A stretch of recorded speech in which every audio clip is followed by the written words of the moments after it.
When you give up self-interested goals and you take on contributive goals, you function differently. The biology changes, the thought process changes, learning accelerates, you grow more.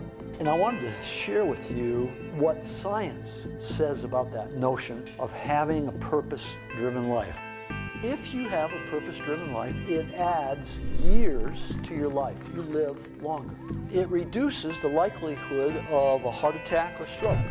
It cuts the risk of Alzheimer's. It helps you relax during the day and sleep better at night. It gives you more meaning, engagement, life satisfaction, and happiness. When we live in our comfort zone, we live a life of survival. Now, when I look at that list of findings, the only thing that I'm left to conclude is you and I are designed to be purpose-seeking mechanisms. Let me share two stories with you. Story number one, we're interviewing one of those school teachers where she says, the first year I taught was heaven. The second year I taught was hell. I had 5 boys that second year, and they were incorrigible. And there was one kid in particular. He was impossible. One day, this kid's in the doorway of the classroom, and he's kicking and moving his arms, making noises, and I lost it. I'm ashamed to say these words, but I walked towards that kid with the intention of kicking him. Thank heavens he got up and ran away. I went to the principal's office. I said, this is it. It's him or me. And the principal took the kid out. So I went to my colleagues and poured my heart out. And they said to me, you are not the key to every door. And as she said those words, she burst into tears in the interview. And then she looked up and said, I hated that. She said, so I decided to become the key to every door. Instead of pushing disruptive kids away, I began to seek them out. I began to bring them into my world. I read every book I could find.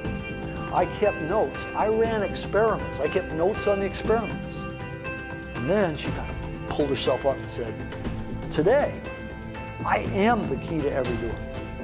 When there's a disruptive, troubled kid in school, they say, give her to Miss So-and-so. She seems to know what to do with them. When I have a higher purpose, I find the energy and the courage to go outside my comfort zone. And then I can do things other people can't do. What I love about that story is they're not CEOs. They're not kings, prime ministers. What are they? People working in the public school. Now the second story is a lot closer to home. I once had a daughter, and she wasn't married yet. She said, the only men left at my age are pigs. And then she found one. She got really excited. And then one day our phone rang. She's talking to her mother, and I know what's going on. This guy just dumped her. She gets in the car and she doesn't say, hello, how are you? She says, that no good, dirty, da-da-da-da-da. 5 minutes later, she takes a breath.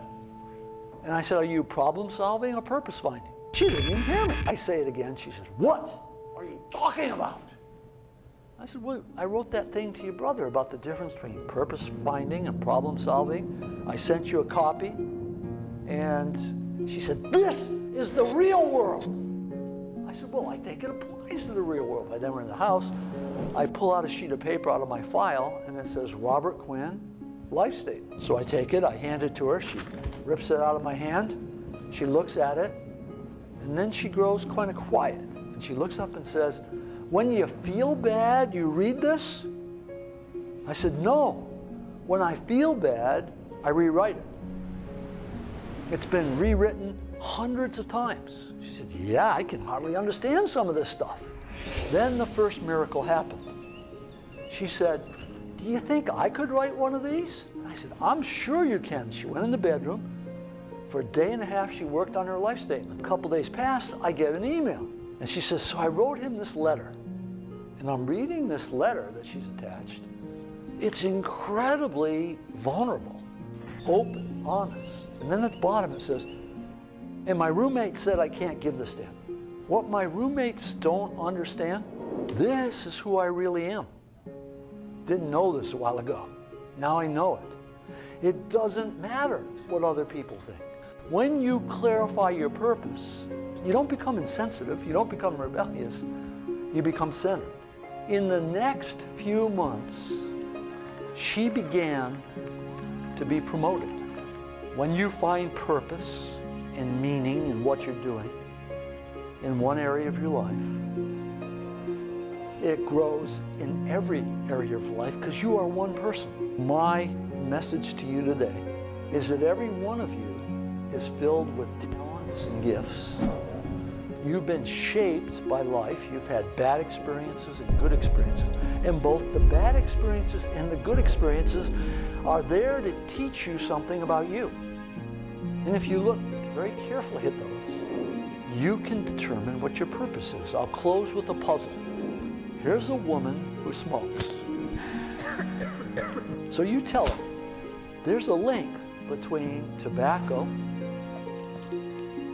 and cancer. If you keep smoking, you're gonna die.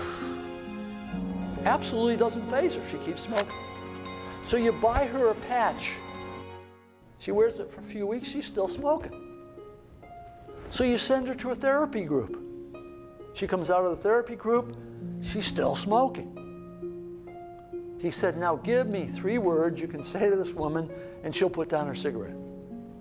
Anybody have an answer? You are pregnant. What does she have now? A purpose that's bigger than she is. We are full of resources we don't know about. They're already in there. We don't believe it. But when we suddenly find a contributive purpose, those resources become the surface. I believe every person in this room can clarify the purpose of their life, and that every one of you learns to become the key to every door.